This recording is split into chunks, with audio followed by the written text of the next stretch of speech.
There is a story most of us think we know about Israel and Iran. Two nations locked in a holy war, one a democracy surrounded by enemies, the other a theocracy that dreams of wiping the Jewish state off the map. A clash of civilizations, of values, of irreconcilable creeds.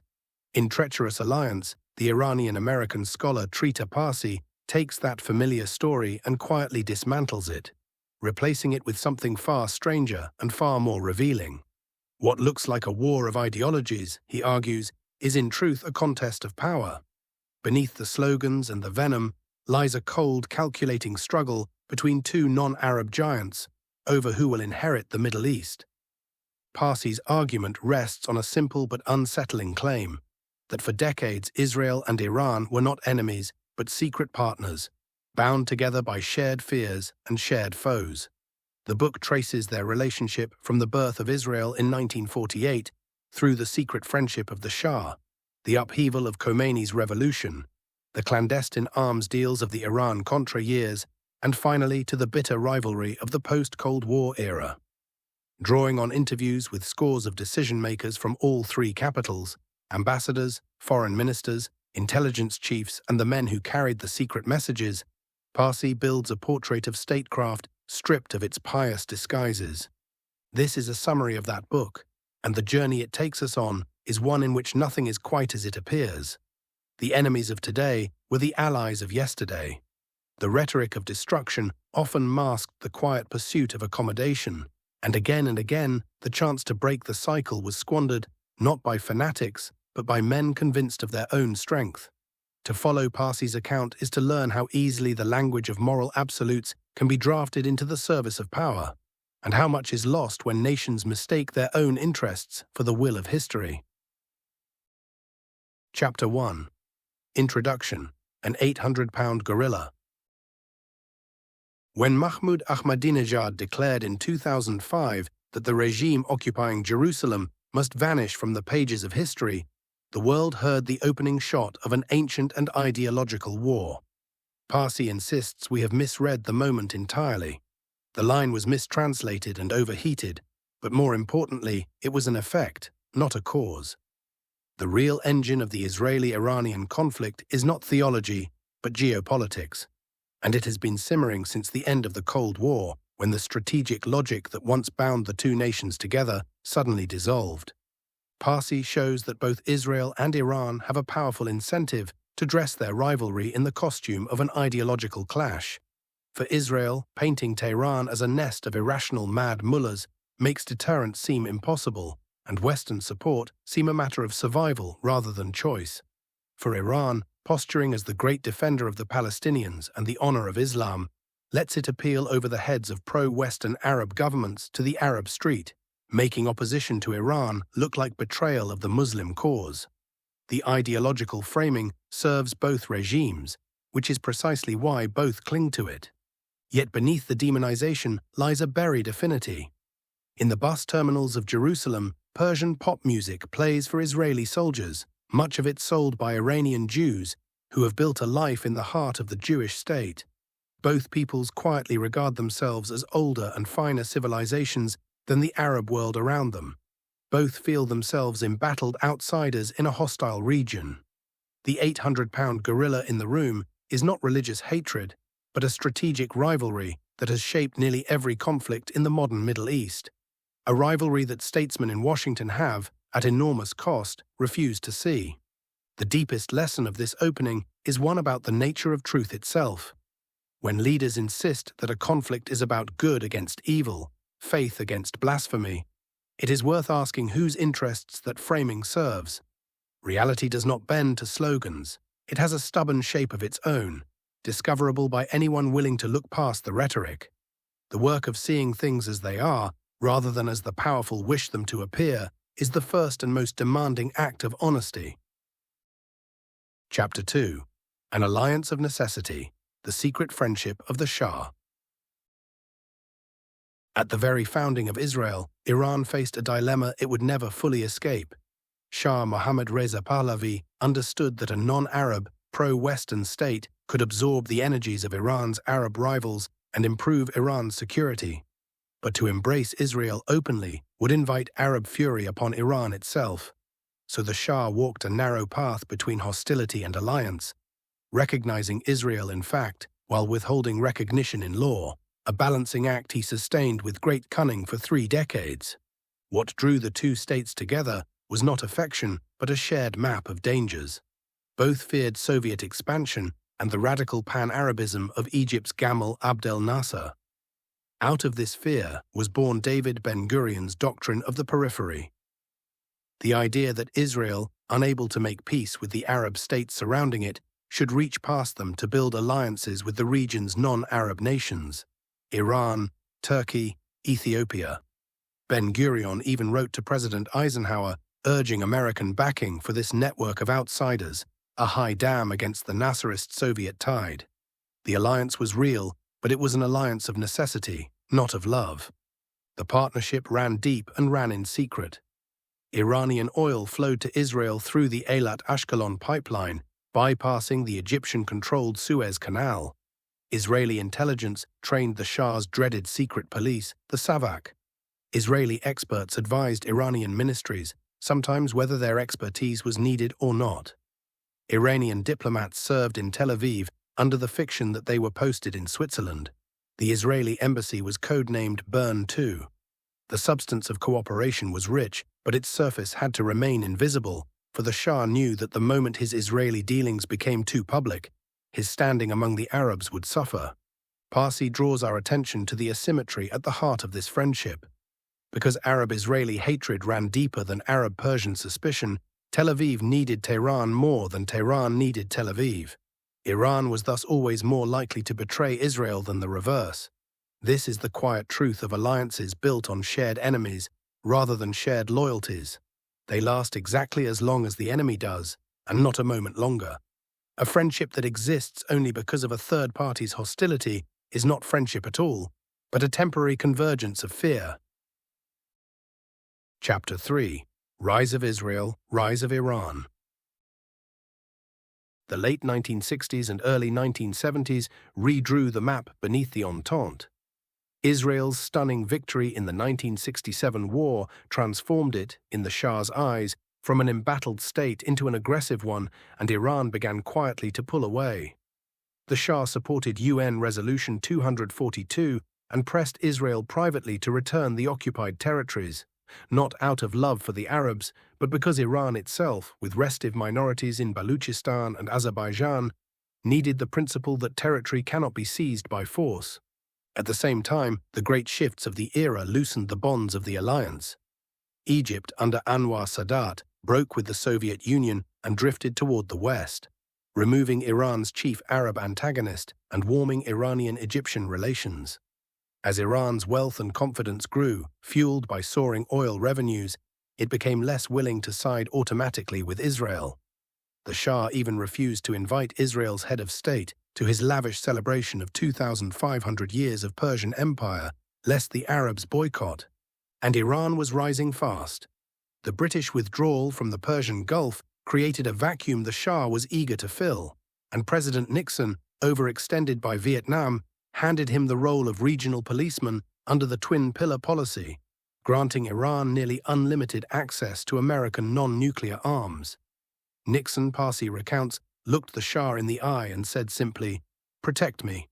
Iran's military spending and economic power exploded, and Tehran increasingly needed Washington less than Washington needed Tehran. But greater power brought a subtler peril. The rising Iraqi threat, backed by the Soviets, meant that geopolitics seemed to call for closer Iranian-Israeli cooperation, just as the Shah's own ambitions were pulling Iran toward the Arab world. Here, Parsi captures a recurring pattern in the affairs of nations. Strength does not simplify a state's choices, but complicates them. For the stronger a power grows, the more it must court the very neighbors it once balanced against. Ascent is never the end of a nation's troubles. It is the beginning of new ones. Chapter 4. Iran's Quest for Supremacy. Regional primacy, Parsi reminds us, has been the Iranian norm across 3,000 years. The Shah dreamed of resurrecting that ancient grandeur, of making Iran the natural hegemon of the Persian Gulf and beyond. But he came to understand that power alone is not enough. A rising state must win recognition from its neighbors, or they will band together to oppose it. And the great obstacle to Arab recognition of Iran's leadership was precisely Iran's ties to Israel. So there emerged what Parsi calls Iran's Arab option, a gradual gravitation toward the Arab position against Israel, in pursuit of the legitimacy Iran craved. The Shah tried to buy Arab friendship with loans and oil, but money could only go so far against the deep well of Arab-Persian suspicion, a rivalry stretching back to the 7th century Arab conquest of Persia. Increasingly, the Shah found that his Israeli connection was costing him the very recognition he sought, and Israeli objections began to matter less and less. The test came with the Yom Kippur War of 1973. When Egypt and Syria caught Israel by surprise, Iran did not rush to its supposed allies' side. Instead, the Shah balanced both camps, sending oil and medical aid to the Arabs, ferrying wounded Syrian soldiers, even permitting Soviet overflights to resupply the Arab armies, while still selling oil to Israel and quietly providing it arms. Iran refused to choose. As one Iranian diplomat told Parsi with cold clarity, Iran could benefit from Israel's friendship, but the Israelis were never Iran's real friends. Israel felt betrayed, and the betrayal exposed the fragile foundation of the whole relationship. Iran's foreign policy, Parsi shows, was dispassionate and pragmatic, with little room for sentiment or the concept of friendship. Politics is politics, Ambassador Hoveyda told him. At the end of the day, Iran follows its own national interest. There is a hard wisdom in this, and also a warning. A state that recognizes no loyalty beyond calculation may serve its interests well in the short run, but it teaches every partner to expect betrayal, and a reputation for treachery is itself a strategic cost that comes due in time. Chapter 5. Sealing demise in the moment of triumph. The deepest wound the Shah ever dealt Israel came in 1975, and it concerned the Kurds. For years, Israel, Iran, and the United States had jointly armed the Kurdish rebellion of Mullah Mustafa Barzani in northern Iraq, bleeding Baghdad and keeping it from threatening either Iran or the Jewish state. The operation was a rare success of the periphery strategy, and through it, Israel even repatriated Iraqi Jews. Then, without a word of warning to his allies, the Shah signed the Algiers Accord with Saddam Hussein, resolving Iran's border dispute on favorable terms, and abruptly abandoning the Kurds to their fate. The betrayal was total and sudden. Israeli and American officials learned of it from the press. The Mossad's man in Kurdistan, Eliezer Tzafrir, had 2 hours to flee the advancing Iraqi army, cursing Iran all the way to Tehran. The Israelis, who had no illusions that the operation would last forever, never imagined it would end so brutally and without consultation. "We lost all confidence in him," recalled Yaakov Nimrodi. "He was crazy. He was an idiot." To Israel, this was no symbolic gesture toward the Arabs, but a matter of life and death. And yet Parsi shows that the Shah had outsmarted himself. The Algiers Accord won Iran a short-lived, acknowledged preeminence at the cost of its real but unrecognized supremacy. By freeing Saddam from his Kurdish chains, the Shah allowed Iraq to consolidate its power, double its military spending, and nurse a grievance over the accord's terms. Iraq's army swelled while Iran soon entered a period of relative decline. In his moment of triumph, the Shah sealed his own demise. For it was Saddam, unchained, who would invade Iran just 5 years later. The episode is a parable about the difference between recognition and reality. The Shah craved the visible badge of Arab acceptance and traded away the substance of his strength to obtain it. Parsi's account suggests that a power secure in what it truly is has no need to extort acknowledgement from its rivals, and that the hunger for prestige, indulged, can devour the very strength on which prestige depends. The man who chases the appearance of greatness often surrenders the thing itself. Chapter 6. Megalomania. As Iran's relative power began to slip with Iraq's rise, the Shah responded not with caution, but with grandiosity. Having won mastery of the Persian Gulf, he now cast his gaze toward the Indian Ocean, extending Iran's navy down the coast of East Africa and even intervening in Somalia. His own advisors privately despaired. Why should we be the dominant power in the Indian Ocean? It was ridiculous, one former minister lamented. The Shah, Parsi shows, had begun to overextend Iran on the strength of ambitions that outran its resources. This overreach was matched by a hardening contempt for Israel within Iran. The Shah harbored an exaggerated belief in the power of the Jewish lobby in America, imagining that every critical op-ed in the New York Times was Israeli retaliation, a prejudice the Israelis found maddening but also useful, for it made the Shah wary of antagonizing them. Anti-Israeli feeling ran through the Iranian public and the foreign ministry alike. Though Parsi is careful to note it rarely amounted to deep anti-Semitism, Iran's own Jewish community had long thrived under the Pahlavis. The slide toward the Arab position was made vivid in November 1975, when Iran voted for the United Nations resolution equating Zionism with racism. Iranian career diplomats, sympathetic to the Arab cause and mindful of Iran's leadership aspirations, pressed Tehran to support it. The Shah, ever the micromanager, changed his mind too late. He ordered a no vote only to learn it had already been cast in favor. Iran's hunger for Arab legitimacy had overridden its old alignment with the Jewish state. Beneath the megalomania, Parsi diagnoses a deeper rot. The Shah had become a one-man government, demanding raw intelligence so he alone could analyze and decide, punishing advisors who brought unwelcome news until no one dared tell him the truth. By the time reality reached him, it was too late. There is a sobering lesson here about the fate of any ruler who silences the voices around him. Power concentrated in a single proud mind cuts itself off from the very knowledge it needs to survive. The tyrant who cannot bear to be contradicted ends by being deceived, most of all by himself. Chapter 7. The Rise of Begin and the Israeli Right. In 1977, the Israeli right came to power for the first time, as Menachem Begin's Likud unseated the long-dominant Labour Party.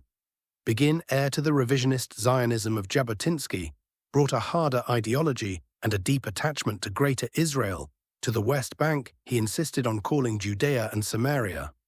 His aggressive posture and his belief that an inevitable blood feud, divided Arab and Jew, unsettled the Shah, who saw Begin's intransigence as a threat to the regional peace Iran's leadership ambitions required. Yet Begin's victory also gave the periphery doctrine a new ideological depth. For the neo-revisionists, alliances with non-Arab states like Iran were no longer merely a way to weaken the Arabs and coax them toward peace. They were necessary precisely because peace with the Arabs was thought impossible. Non-Arab Iran, with its ancient civilization, fit perfectly into this world view. The Israelis regarded the Persians not as inferiors, but as equals, men they felt they could deal with. It was in this period that one of the most secret collaborations of all took shape. Project Flower. Denied advanced missiles by the Carter administration, the Shah turned to Israel, which proposed a joint program to develop a surface-to-surface missile using Iranian money and Israeli know-how. The missiles, it was quietly understood, could one day carry nuclear warheads. Both nations went to extraordinary lengths to keep Washington in the dark, and American officials were stunned to learn later how much the two allies had built together behind their backs. Through all the friction over Begin's policies, Parsi shows the enduring grip of strategic necessity. Iran's relative decline, Carter's softness toward the Soviets, and Iraq's rising power all pushed Tehran back toward Tel Aviv, even as the two quarreled over the Palestinians. The endurance of the Entente through ideological discord reveals how shared threat can hold together states that share nothing else. But it also reveals the doctrine's hidden flaw. A strategy that requires permanent enemies to justify permanent friendships will not survive the day those enemies disappear. Chapter 8. Enter the Sign of God. On February 11, 1979, the Persian monarchy fell, and the modern world's first theocracy was born. In one of the book's most arresting images, Parsi places Israel's military attaché and the head of the Mossad in Iran amid the crowds welcoming Ayatollah Khomeini, chanting along with the revolutionaries to blend in. The old order was collapsing, and Israel's deep informal network in Iran could not save it. Within days, the revolutionary government severed all ties, and an era of open Israeli-Iranian relations came to an abrupt end. The new regime defined itself in opposition to everything Pahlavi, and that included the Shah's ties to Israel. But Parsi makes a crucial distinction in Khomeini's thought. Unlike secular critics who championed the Palestinian cause on nationalist grounds, Khomeini cast Israel in purely religious terms, as a cancer, an enemy of Islam, a usurper of Muslim land. He elevated the unity of the Islamic community above mere national interest and dreamed of an Islamic world order with Iran at its head. Yet when Yasser Arafat arrived triumphantly in Tehran, expecting a revolution remade in the PLO's image, he met a cold surprise. Khomeini lectured him on the need for an Islamic, not a nationalist struggle, and the two never met again. The revolutionaries found the Palestinian fighters insufficiently pious. The Palestinians realized Iran would offer them words, not deeds. Parsi reveals the calculation beneath the rhetoric.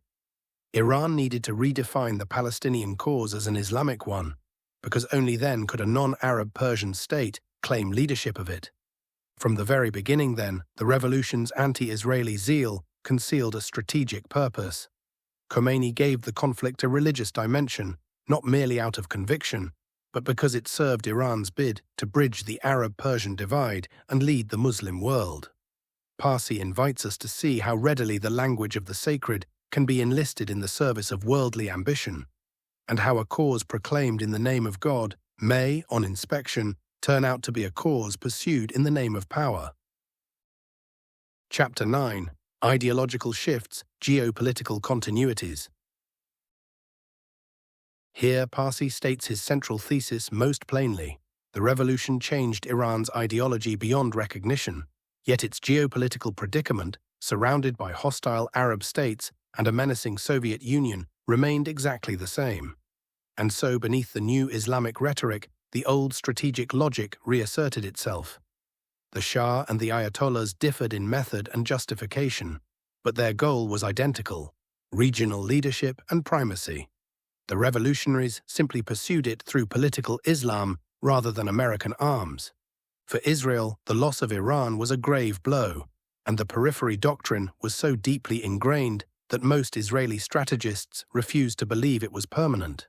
The real Iran, they assured themselves, would soon re-emerge from behind the temporary madness of the revolution. Some, like Ariel Sharon, even proposed sending paratroopers to save the Shah.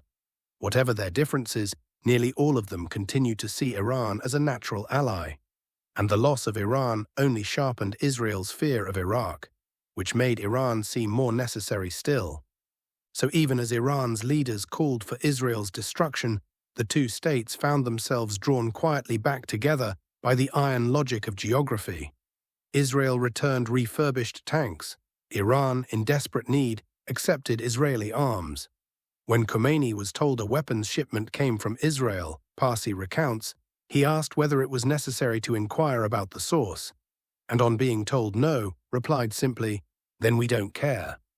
Rhetorical opposition to Israel coexisted with practical collaboration. It was a contradiction the regime would sustain for years. The chapter's deepest insight concerns the stubbornness of reality against the dreams of ideologues. The revolutionaries imagined they could remake the regional order through faith alone, but geography proved immune to their fantasies. Iran was still hemmed in by the same threats, still in need of the same uncomfortable partner. Parsi shows that no amount of ideological fervor can dissolve the hard facts of a nation's position in the world. Those who govern as though belief could rewrite the map are always in the end corrected by the map itself. Chapter 10. Saddam Attacks. In September 1980, the Shah's old prophecy came true. Sensing Iran weakened and isolated by its revolution, Saddam Hussein invaded, seeking the Shatt al-Arab waterway and the oil of Khuzestan, coordinating his assault with Saudi Arabia and Kuwait. He expected a swift victory. Instead, he ignited an 8-year war of attrition that would cost 1 million lives, as Iranians rallied around their clerical leadership with ferocious zeal and beat the Iraqis back. The war, Parsi argues, vindicated the geopolitical logic that had created the Israeli-Iranian axis in the first place. With the Soviet Union and the Arab states arming Iraq, Iran's isolation deepened, and its shared threat picture with Israel sharpened once more. Desperate for arms and spare parts for its American-built military, Iran turned again to Israel. According to one arms dealer, roughly 4/5 of the weaponry Tehran bought early in the war originated there. Out of this crucible emerged the multi-layered strategy that would define Iran for decades. Tehran collaborated secretly with Israel on security, while escalating its public diatribes against the Jewish state to ever higher levels, precisely to camouflage those dealings. Khomeini himself laid down the doctrine. The Palestinian struggle belonged first to the Palestinians, then to their Arab neighbors, and only last to Iran. When the chance came to send troops against Israel in Lebanon, Khomeini refused, declaring that the road to Jerusalem ran through Karbala, through Iraq. The rhetoric was loud, but it was never to be translated into action that might endanger Iran's survival. Israel, for its part, armed Iran to prevent an Iraqi victory and to keep its eastern front neutralized, even bombing Iraq's Osirak reactor in 1981, possibly with Iranian help. Parsi reveals the cold arithmetic on every side. Each power wielded ideology as a tool and pursued its interest beneath the slogans. The pattern that recurs throughout the book is laid bare here, that the things nations proclaim most loudly are often precisely the things they have no intention of doing, and that the truest measure of a state's purpose lies not in its words, but in its deeds. Chapter 11. Scandal. The 1980s produced the most extraordinary chapter in this secret history, the Iran-Contra affair.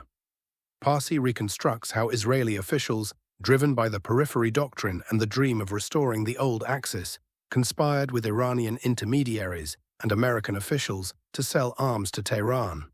The triangular bargain was perfectly balanced. Washington wanted its hostages in Lebanon freed, Tel Aviv wanted Iran drawn back toward the West, and Tehran wanted weapons for its war with Iraq.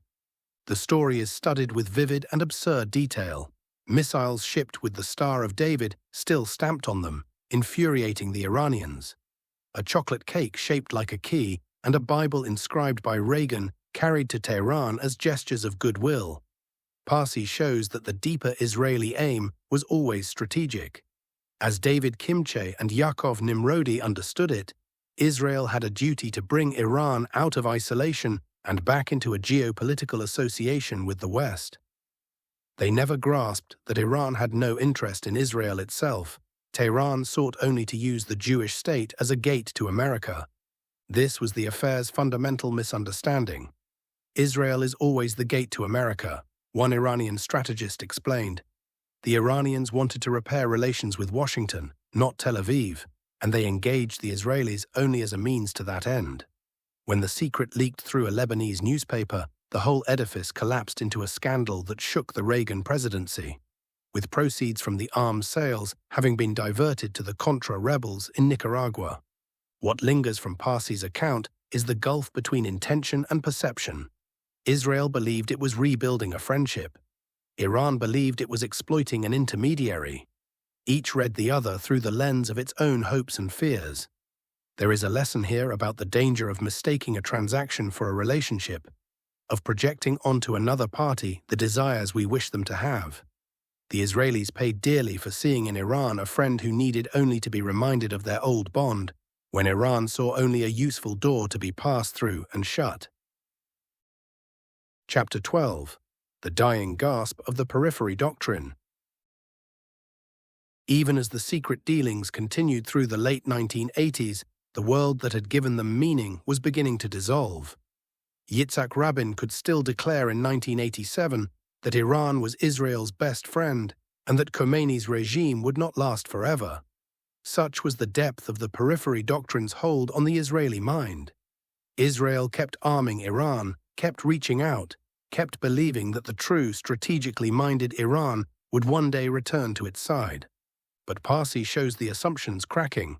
The 1988 ceasefire ended the Iran-Iraq war with Iraq's army larger and mightier than ever, and a new school of Israeli thinkers began to argue that it was now the periphery, Iran, rather than the Arab vicinity, that posed the greater danger. The Arab inner circle was moderating, Egypt was at peace with Israel, and Iraq, however hostile, had tilted toward the west. The old logic was inverting before the strategists' eyes.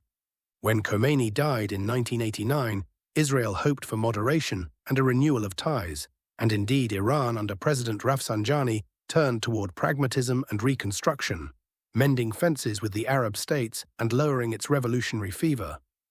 Rafsanjani even signaled that Iran would accept whatever solution the Palestinians themselves chose. The de-ideologization of Iranian foreign policy was underway, driven by the exhaustion of a ruinous war. Then, in the span of a single year, the ground gave way entirely. Saddam invaded Kuwait and the Soviet Union collapsed, ending the bipolar world. Parsi's framing is masterful. Just as Iran was moving toward moderation, the very geopolitical forces that had bound it to Israel evaporated. The periphery doctrine was about to die, not because anyone had reasoned it away, but because history had pulled the foundation out from under it. The deepest convictions of statesmen, Parsi suggests, are often hostages to circumstances they neither foresee nor control. Chapter 13. The New World Order. The defeat of Iraq in the Persian Gulf War and the collapse of the Soviet Union were twin earthquakes, and they shattered the strategic basis of the Israeli-Iranian relationship. The common threats that had pushed the two states together for decades simply vanished. Suddenly unchecked, Israel and Iran found themselves not as partners, but as the two most powerful states in the region, and as rivals for the order that would replace the old one. For Israel, the New World brought a frightening insight. It might now be a liability to Washington rather than an asset. To assemble its anti-Iraq coalition, the United States courted Arab states and kept Israel at arm's length, even pressing it not to retaliate when Saddam rained Scud missiles on Tel Aviv. A British minister declared that an alliance with Israel that could not be used in such a crisis was useless. Israel's Cold War value as a bulwark against Soviet penetration had evaporated overnight. Iran, by contrast, sensed opportunity. Through a policy of positive neutrality, it tacitly aided the American war effort, hoping to demonstrate its usefulness and win acceptance as a regional power. But Parsi shows the Americans, drunk on their unipolar moment, failing utterly to perceive Iran's new pragmatism. To Washington, Iran was a problem to be contained, not a power to be reckoned with, and the new American military presence in the Gulf, in waters Iran considered its backyard, only deepened Tehran's sense of threat. The chapter captures a turning point with quiet irony. The very triumph that left America supreme also left it blind. Confidence shaded into hubris, and the chance to draw a moderating Iran into a stable order was lost almost before it was noticed. Parsi's account suggests that there is no more dangerous moment for a great power than the hour of its unquestioned victory, when the absence of any check upon its will tempts it to mistake dominance for wisdom, and to dismiss as irrelevant the powers it will later wish it had befriended. Chapter 14. Trading Enemies. Exhausted by the Intifada and anxious about its eroding bond with Washington, the Israeli public turned to labor in 1992, and Yitzhak Rabin and Shimon Peres set about a breathtaking reversal of Israel's grand strategy. They would make peace with the Palestinians, and they would turn the periphery doctrine on its head by recasting the chief peripheral state, Iran, as the great threat to the region and the world. The men who had once courted Khomeini's Iran now declared it Israel's mortal enemy. Parsi is unsparing in showing that this depiction ran ahead of the facts. Iran in 1992 was militarily weakened, its spending falling, its nuclear program embryonic, its profile on the Palestinian issue actually lowered. The Israeli charge rested not on an existing threat, but on the anticipation of a future one. Israeli generals like Uri Sagui and Ehud Barak openly rejected the alarmism, insisting the real threat was Iraq and warning against setting Israel up as Iran's main target. So why the campaign? Because, Parsi argues, it served Israel's twin goals perfectly. Depicting Iran as a menace gave the Arabs a common enemy and a reason to make peace with Israel. It gave the Israeli public a reason to accept painful concessions to the Palestinians. And above all, it gave Washington a new rationale to need Israel.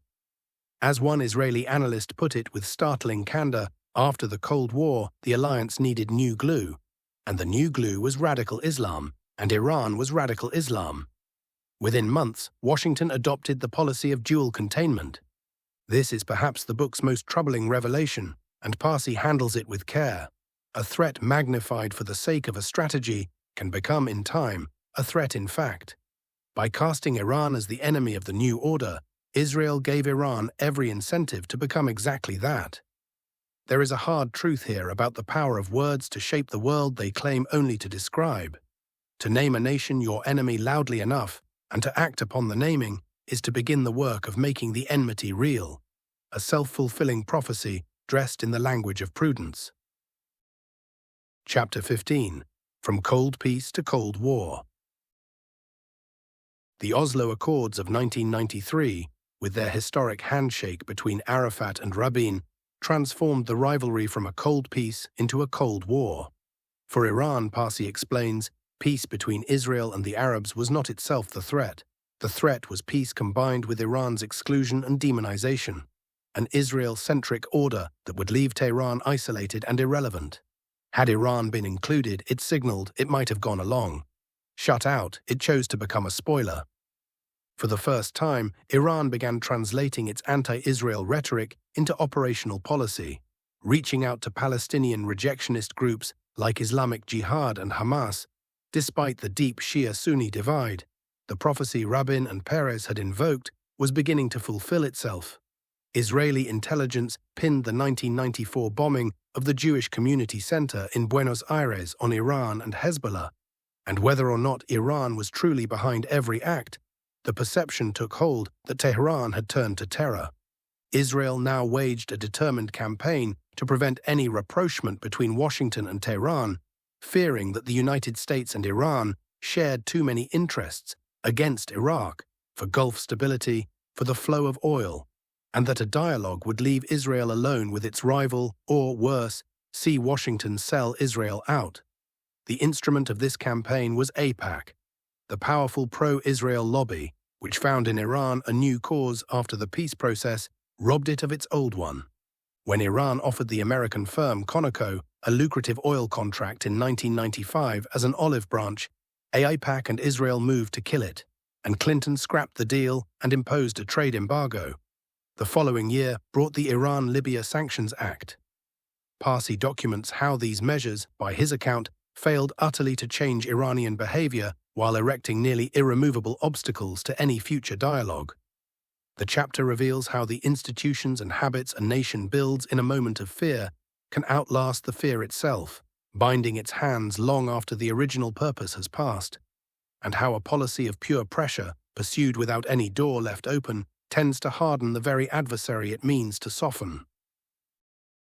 Chapter 16. With Likud, the periphery doctrine returns.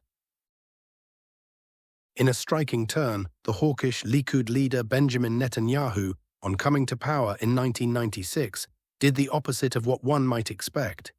He silenced Israel's confrontational rhetoric against Iran, reached out through Iranian Jews and European think tanks, and sought to revive something of the old periphery alliance. Because Netanyahu did not believe in peace with the Palestinians, he could not afford to blame Iran for terror. His quarrel was with Arafat. And because he distrusted the Palestinians, he wanted to keep the Iran option alive. Parsi presents this as a revealing inversion of the Labour strategy. Where Rabin and Peres needed an Iranian threat to justify making peace with the Arabs, Netanyahu needed to play it down to justify refusing that peace. The same Iran could be a menace or a potential partner, depending entirely on which Israeli strategy it had to serve. Through it all, an interministerial committee, led by General David Ivry, quietly argued that Israel had made itself Iran's enemy needlessly and should ease the pressure rather than provoke a self-fulfilling escalation. In one remarkable cabinet meeting, Netanyahu rejected the military intelligence assessment, championed by General Amos Gilad, that Iran had become an existential threat, and adopted instead the Mossad's view that Iran's rearmament was defensive and that the Arabs' fear of Iran might even revive the periphery doctrine. Yet Netanyahu's outreach, like every overture before it, foundered on the same rock. Iran wanted good relations with Washington, not with Tel Aviv. and its gestures were tactical maneuvers aimed at easing American pressure. Parsi's portrait of this brief thaw underscores how much of the conflict was driven by Israel's own domestic and strategic needs, rather than by Iran's conduct. The Iranians, for their part, quietly preferred Likud precisely because an Israel uninterested in peace had no need to turn the world against Iran. There is a quiet irony worth pondering. The hardliner proved more willing to deal than the peacemakers, because his vision of Israel's interest pointed the other way. It is a reminder that a nation's posture toward its rivals often says more about its own internal needs than about the rival itself. Chapter 17. Khatami's détente. In 1997, the Iranian people stunned their rulers by electing the reformist Mohammad Khatami in a landslide, what some called a second revolution. Khatami carried Rafsanjani's pragmatism to new heights, repairing relations with the Arab world and Europe, resolving the Rushdie affair, and reaching out directly to the American people in a celebrated CNN interview in which he condemned terrorism and praised the roots of American civilization. Clinton reciprocated with warm gestures, even on the eve of a World Cup soccer match between the two nations.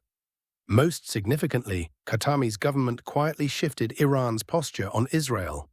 As its relations with the Arabs grew strong enough to withstand an Israeli-Palestinian peace, Iran no longer needed to antagonize the Jewish state, and reformist officials began openly discussing the unthinkable: acceptance of a two-state solution. By recognizing such a solution, Parsi notes, Iran would be granting Israel indirect recognition. Iran's UN ambassador, Javad Zarif, spelled it out plainly. Iran's policy was not to destroy any society, and it would accept whatever solution the Palestinians themselves reached. But this crucial shift was lost in translation, and Israel dismissed it. Netanyahu, frustrated by the continued progress of Iran's missile program and convinced that Iranian hostility would persist regardless of its regime, returned to the old alarmist rhetoric and developed a new strategy Parsi calls Periphery Plus, balancing both the Arabs and Iran by allying with states beyond the periphery, above all India and Turkey. Iran was no longer the periphery ally, it was the new center of the threat to be outflanked. The tragedy Parsi traces is one of missed signals and willful blindness. Iran was reaching, however cautiously, toward accommodation, and Israel, fearing that any US-Iran dialogue would come at its expense, worked to ensure the reaching came to nothing. The chapter is a study in how fixed assumptions can blind a nation to a genuine opening, how the conviction that an enemy can never change becomes the very reason the change is never allowed to bear fruit. The door was opening. Those who feared what lay beyond it pushed it shut. Chapter 18. Betrayal in Afghanistan. After September 11, 2001, the world discovered that the real Islamic threat lay not in Shia Iran, as Israel had insisted for a decade, but in the Sunni extremism of al-Qaeda. To topple the Taliban, Iran's bitter enemy, Washington needed Iran, and through the secret Geneva Channel, the two cooperated more closely than at any time since Iran-Contra. Iran offered its air bases, its intelligence, its deep influence over Afghan factions. At the Bonn conference, it was Zarif who broke the final deadlock and delivered a government for post-war Afghanistan. America, Parsi writes, won not only the war, but the peace, thanks to Iran.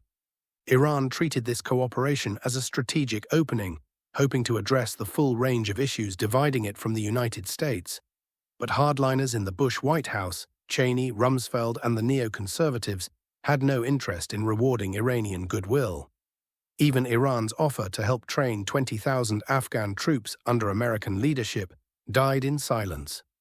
The disposition, as Ambassador Dobbins recalled, was not to take Iranian offers seriously, because Washington remained fixated on Iran's behavior toward Israel. Then came the betrayals. The interception of the arms ship Karine A in January 2002, an episode Parsi shows many later came to suspect as a setup, was seized upon to brand Iran a sponsor of terror, just as cooperation was bearing fruit. Days later, Bush lumped Iran with Iraq and North Korea in the axis of evil, a phrase that humiliated Khatami, discredited the reformists who had argued for engagement, and proved the hardliners in Tehran write about America's untrustworthiness. Iran closed the Geneva Channel in protest. Parsi presents this as a catastrophe of self-inflicted blindness.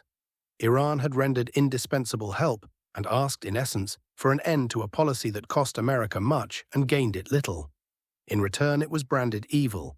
The chapter shows how an ideology that divides the world into good and evil makes it impossible to recognize a useful partner or to reward constructive behavior, and how the refusal to deal with an adversary on equal terms can squander, in a single phrase, the goodwill that years of careful diplomacy might have built.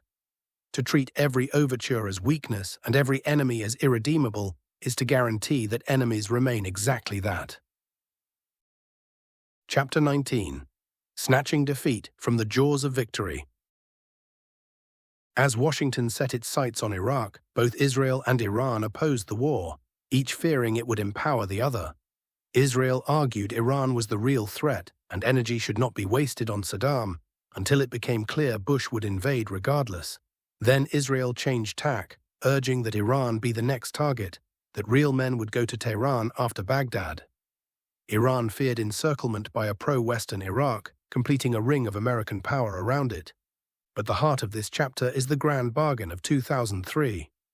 With the swift fall of Baghdad, Iran felt its very survival at stake and made an extraordinary offer. Through the Swiss ambassador, with the approval of Iran's supreme leader, Tehran put everything on the table: an end to support for Hamas and Islamic Jihad, the transformation of Hezbollah into a purely political party, full transparency on its nuclear program, cooperation against al-Qaeda, and, most stunning of all, acceptance of the Arab League's peace plan, meaning Iran would recognize a two-state solution and consider itself at peace with Israel. The proposal stunned the Americans who saw it, and Powell and his allies favored a response. But Cheney and Rumsfeld ended the matter with a single phrase: "We don't speak to evil." Worse, Washington rebuked the Swiss for delivering the message. Not a single interagency meeting was convened. The hardliners, reading the offer as a sign of weakness, reasoned that America could simply dictate terms from strength. Why talk to Iran when one could remove its regime? It was, Parsi writes, hubris all over again, an exact replay of the squandered moment in 1991. Parsi's title for the chapter says it all. A victory was turned into a defeat by the refusal to consolidate it through diplomacy. The proposal came when Iran was weak and had no functioning nuclear program, the most favorable moment Washington would ever see, and it was thrown away. As the Iraqi insurgency erupted and Iran's regional influence rose, the balance shifted decisively in Tehran's favor. The lesson Parsi draws is timeless. The moment of greatest strength is the moment to make peace, for strength unused to secure a settlement does not last, and the proud refusal to negotiate from the summit ensures that one will later have to negotiate from the valley. Chapter 20. Facing the Future, Facing Reality. In his closing chapter, Parsi gathers the threads of his argument into a clear-eyed reckoning. The Israeli-Iranian conflict, he insists once more, was not born of ideology and is not sustained by it. Every great transformation in the relationship coincided with a geopolitical shift, not an ideological one. Even Ahmadinejad's Holocaust provocations, Parsi shows through Iran's own internal debates, were strategic maneuvers, attempts to enlarge the nuclear standoff and rally the Arab street, in which the honor of Islam and the suffering of the Palestinians were conspicuously absent from the actual deliberations. On the nuclear question, Parsi urges the same realism. Iran's program cannot by itself explain a rivalry that turned bitter years before the program mattered, and he marshals evidence that a rational, calculating Tehran, deterred by Israel's own arsenal and second strike capability, likely seeks the capability to go nuclear rather than the weapon itself. The image of the suicidal mad mullah, he argues, is a comforting fiction. Iran has behaved with far more caution than Saddam ever did, and its very unpredictability is a deliberately cultivated simulation meant to keep its enemies off balance. Parsi surveys Washington's options and finds most of them bankrupt. Regime change rests on the dubious hope that a new government would abandon Iran's ancient quest for primacy. Containment has not merely failed, but backfired. strengthening Iran by removing its rivals in Kabul and Baghdad, as the 2006 Lebanon War made painfully clear when Israel's effort to weaken Hezbollah only enhanced Iran's standing. A military solution he judges non-existent and potentially catastrophic. What remains is the one path never seriously tried: regional integration through dialogue and engagement. The book closes with a demand for honesty from all sides. Iran must accept a two-state solution and settle for a role that does not outstrip its resources. Israel must abandon its insistence on permanent military domination, a doctrine of worst-case scenarios that breeds the very self-fulfilling prophecies it fears.